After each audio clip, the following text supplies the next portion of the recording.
Hello and welcome to my podcast. Do me a favor, subscribe to the John Keim Report wherever you get your podcast. You're watching on YouTube, hit that like button, hit that subscribe button. You can find us there as part of Empire Media. That's AMPIRE. Always much appreciated when you tune in, and you can read my work on ESPN.com.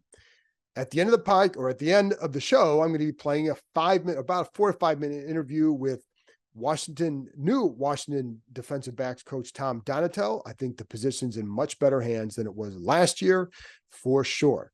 Anyway, so we get into what he thinks of a couple of the players. I think I've told you before in previous podcasts, he really likes Quan Martin, and he should.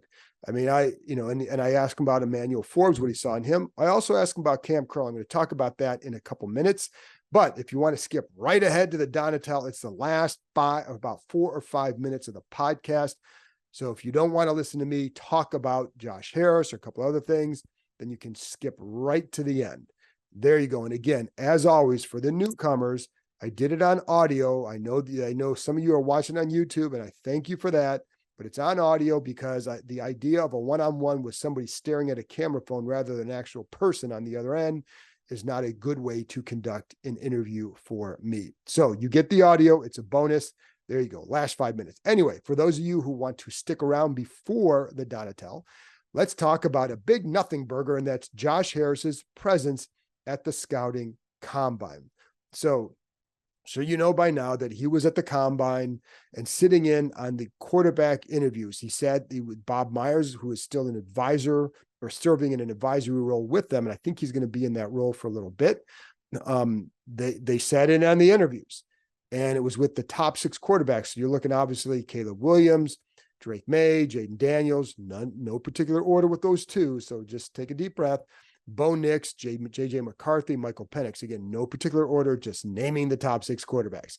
Anyway, so you sit in there with those guys, and it's important to do this. And first of all, I think there are a couple of things that I found that was funny about this. And I'm going to give you some insight into Harris and the decision-making process he's had over the years, so you can kind of learn more about your owner, because listen, we're all still learning about how he's going to operate in NFL franchise and the approach that he takes. I mean, I can take from past experiences that he's had with the 76ers, with the Devils, and also some moves already here.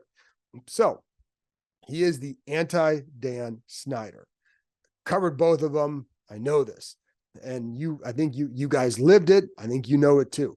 And the funny part about this, I think there are a lot of people, when they found out he was there, it's like, oh, should we panic or not? Is this a good thing or bad thing? More people that I saw were saying, hey, just take a deep breath here. So I think people kind of get it, but I want to explain just a couple things, what he's doing, why he was there. And a lot of it was as much about a learning process as anything. And, I talked to somebody who knows all this stuff, and it was just like, they clearly didn't think it was a big deal at all. And he was there it was part of a learning process as to how things go in the NFL. He's well-versed in the NBA. He's well-versed in the NHL. He's not well-versed in the NFL. And I think one of the things that I wrote a story about him in January. It was early January. And one of the things that I pulled from was one of his own quotes that he gave to the Economics Club in Washington, D.C. And I posted that. Some people took that quote and put it out there again, taking it from again, it was in the story that I wrote. And he said, quote, he told the Economics Club, the audience there, I'm in the draft room in the NBA and would expect to be in the draft room in the NFL. You want to understand the process. You're not picking players. So understanding the process is what he's doing in Indianapolis. This is how you learn. He is very big on learning. So that's all he's doing there. He was not there asking questions. Meyer wasn't. Those guys were just kind of sitting there listening to the answers, observing the operation, and just from what goes on in Indianapolis as well. And so that's a big part of that, is the main reason why he's there. And as someone else told me, it's really smart for a new owner to take advantage of opportunities to learn. And one of the things this other person pointed out to me is like, listen, Harris made a commitment to build this the right way. Part of that is educating yourself on the process so you have an idea. He is a busy, busy man. He's not going to be sitting there evaluating college talent. He's not sitting there watching film or trying to pretend he knows something about football. That was the previous owner. Snyder wanted to show everybody from the time he got in the league, it was obvious. He wanted to try and prove to people he was a football guy. You could do a massive, major psychological profile on Snyder as to why he made the decisions he did, what he was trying to prove as an owner. And I think you could dig deep in his background to go down that road to understand why he was the way he was and why he was the kind of owner as the way he was. But I think a lot of it, to me, always went back to trying to prove yourself in a world that where you weren't really a part of before buying a team. Whereas I think with Harris, it's just about learning what goes on. What do you need to know? What are the things? What are they doing? What is this process like? And it was made clear to me that Adam Peters and Dan Quinn were in charge of these situations, right? Of these interviews and all that. So that's what that was made clear to me. So it's not like he was sitting there saying, elbowing people aside, just there to learn.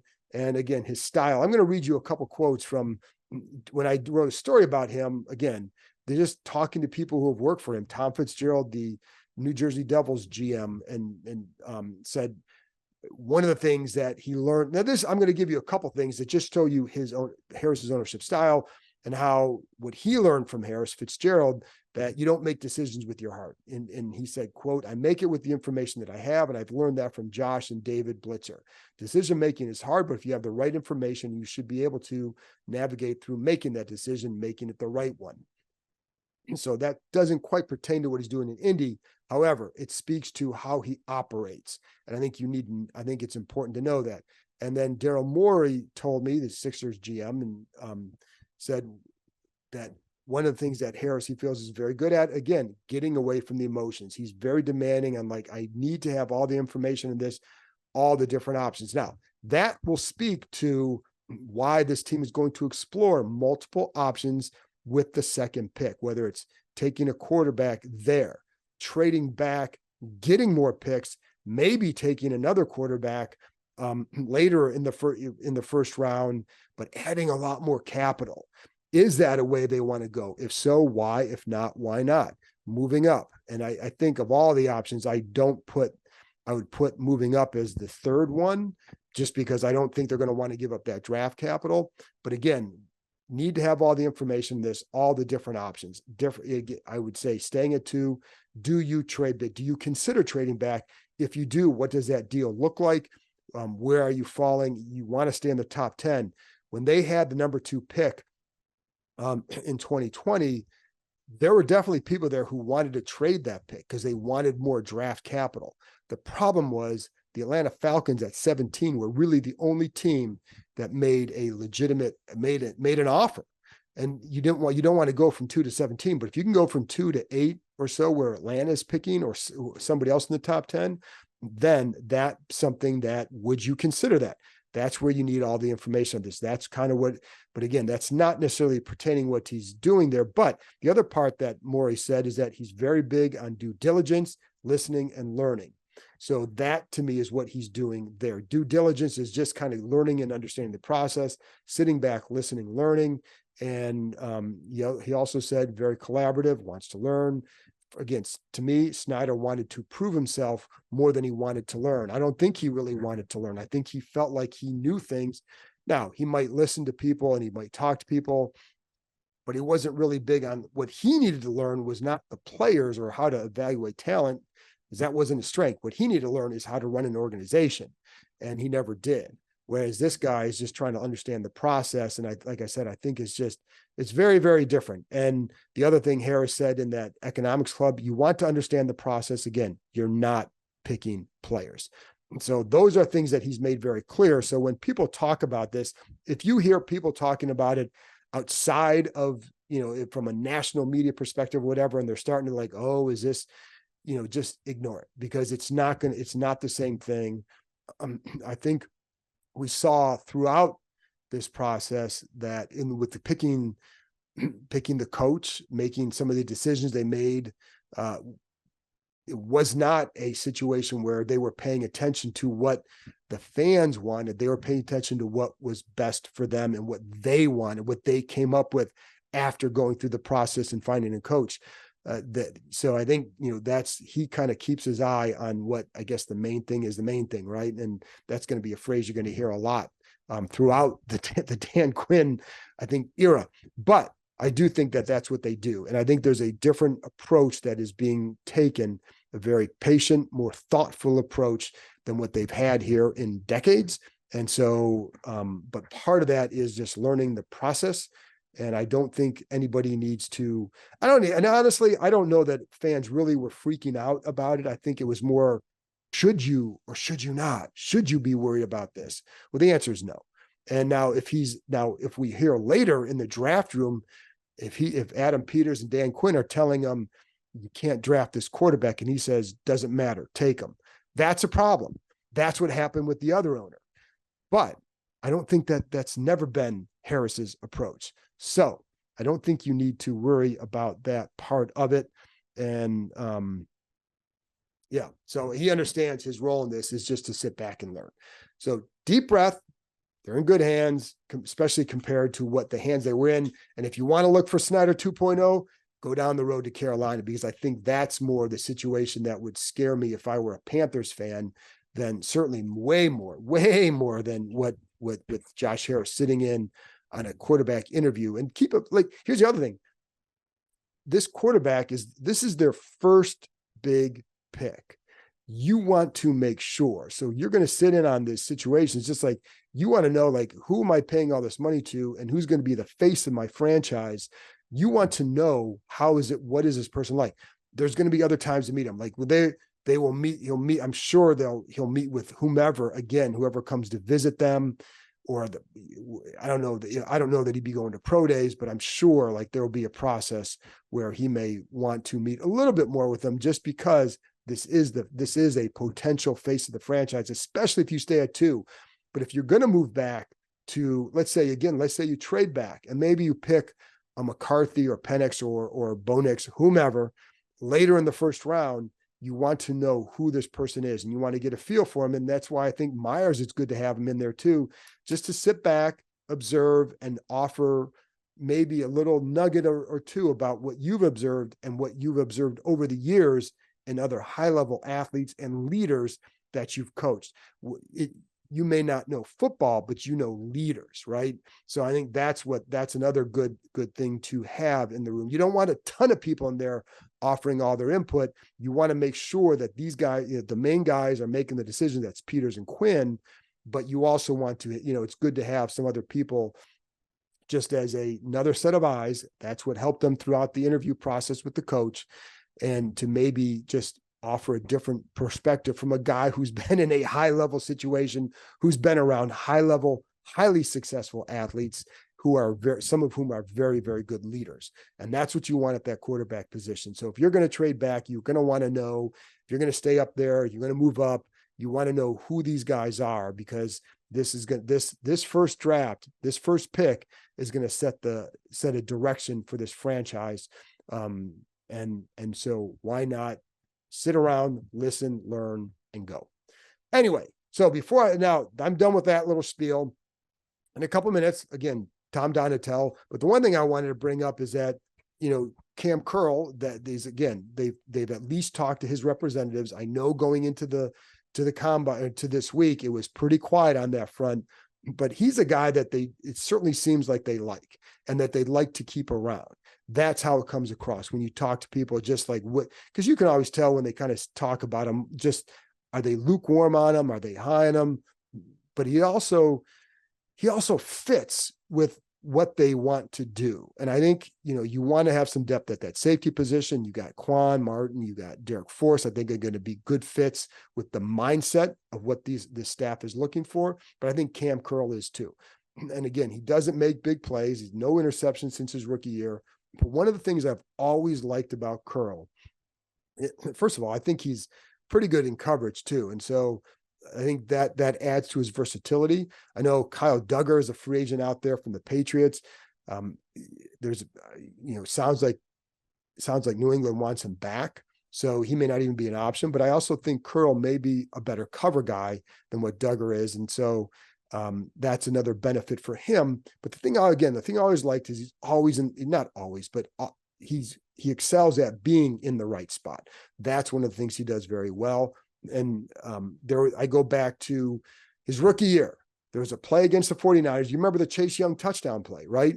That play in part was set up by Keim Curl. So it's one where you don't make the big play, but you help someone else make the play. It's almost like a football assist, right? Because on that play, if you go back and watch it, and I remember just at the time, just like it really stood out to me at the time. And I know this is several years ago, but it set the tone for who Curl is, because I saw this a few times, more than a few times throughout that season, but this game in particular. So on that play, they were going to run a fake bubble with the tight end on the inside, was going to just kind of fake like you're going to go block, and then you're going to take off down the field. The idea is to draw the safety up and then hit over the top where the safety was supposed to be.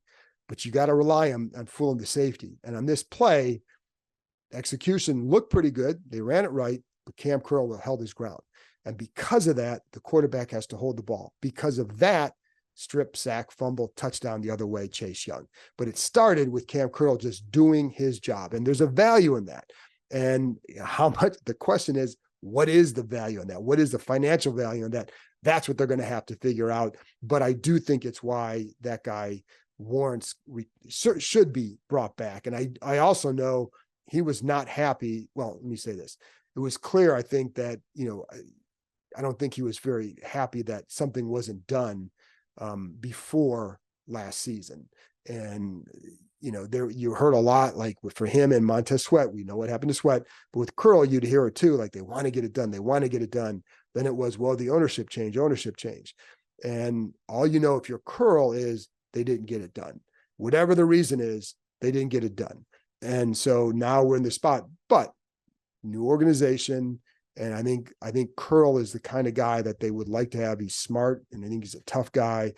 And so I think it would be a good fit, and it would be a good move to bring him back. Anyways, that's it for me. There you go. Here's Tom Donatel. Thanks to Tom for joining me. So enjoy the conversation. You guys doing this? Oh, absolutely. Welcome to town. I appreciate it. So I'm just curious, and you're going to see us a lot out here. So I'm every day, but just curious for you, what does this opportunity mean to you? Well, it means everything. I don't take working in the NFL for granted for 1 second. And there's only 32 of these things, and to get one here with such a great head coach and Coach Quinn, and then working with Coach Witt and Coach Simmons, I don't think you can ask for anything better than that. And it's a place that people can grow and develop as a coach. And I'm just really excited to be here, part of this great area, the DMV. And I hadn't been here much yet. I'm still learning the area. But it seems like a great community. I have 4 young boys, and 6, 5, 3, and 6 months. So it just seems like a great place to raise a family, and we're excited to get out here. What do you look for in a defensive back? What are the traits that you like to see in a defensive back? Yeah, the number one thing is, with Coach Witt, it's like, hey, can this guy get the ball for us? Like, that's the number one thing. Like, does he have those ball skills, those deals? Then it's a movement, because is this guy a press guy? Is this guy an off guy? Can he do both? Can we trust this guy on the red line and eliminate big plays? When you're talking about corners, safeties, can he run the show? Can he keep a roof on the coverage? Does he hit and tackle? Does he run and hit? So all those things go into play when evaluating DBs, but you'll be able to find a place on our team if you can go get the ball for us. We really believe in that, and we're looking for those guys this spring, guys on the roster, guys off the roster, going through that process now, trying to learn the team and who's available and stuff like that. But that's something we definitely. They obviously have a guy in the roster who was a rookie last year, Emmanuel, who did that in college. Right. Struggled some last year. I'm just curious, I know you just got here, but I'm assuming you scouted him in the draft. What were your thoughts on him coming out? Yeah, we had high grades on this guy, and this guy has a high ceiling. This guy has great ball skills and return ability. He looks like an offensive player with the ball in his hands. This guy's a special athlete, and we're just ready to. We're just really excited to be able to work with this guy and see what we got. And then, with you also you played, I think it was quarterback, safety, some linebacker in college.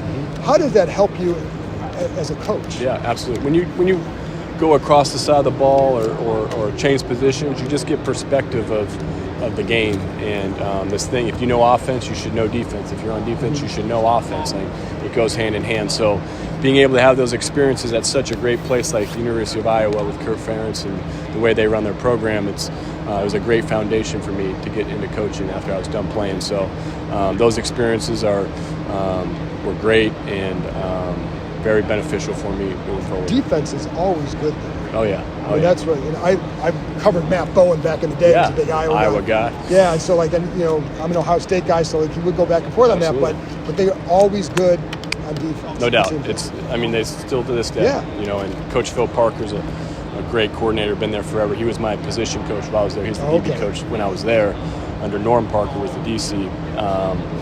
But yeah, fundamentals, tough, smart, reliable type program. And you see those guys come into the NFL, they play for 10 years, 8 years. They might not be the hyped guy all the time, but man, these guys are good football players, and I was just lucky to be able to be part of that program. What's the biggest lesson you learned from your dad, being in this business, and you're exposed to it for a long time? What's the biggest lesson you learned from him? My dad is, one of my best friends. We talk ball all the time, but, the one thing that our relationship was, and that he taught me, was that this thing is a relationship business. We get cut up sometimes in the NFL. It's a produce now business, but you can't forget about all the relationships between coach to coach, player to player, coach to player, and those things really will take you through some of the hard times in this industry and this profession. So taking that away from my dad, just really taking care of the relationships in the rooms can go a long way in building a football team. He's a Northeast Ohio guy, isn't he? Yeah, he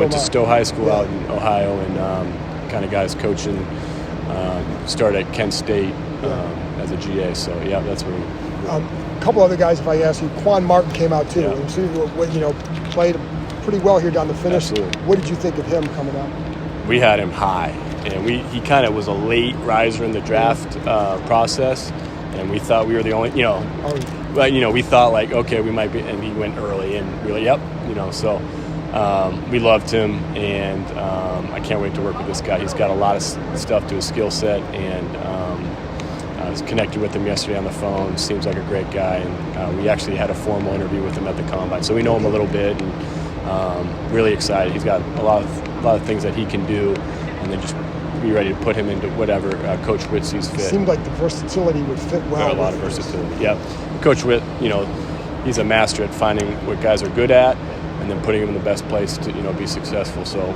super excited for Keim. Last one, I don't know if you can say much about him. Cam Curl, a free agent. But I'm sure you've had a chance to observe over the years. And yeah, some of these guys you don't know personally or anything, but you have that respect from afar. I haven't studied him tremendously until I got here about a week ago. Started watching him, and we're just kind of going through that process, and Adam and his staff going through the free agent process, trying to figure that out as we go forward. But yeah, great player there.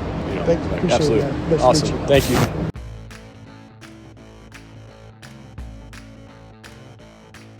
That's it for this episode. Thanks to Tom Donatel for joining me. Hope you learned something from him. Thank you, as always, for tuning in. I'll be back on Monday with another episode. I'm going to be talking to Craig Hoffman from the Take Command podcast, who's out in Indianapolis. Going to hear his thoughts on what he heard, saw, learned out there, and then just his thoughts on what the Commanders have coming up. So I'll talk to you then.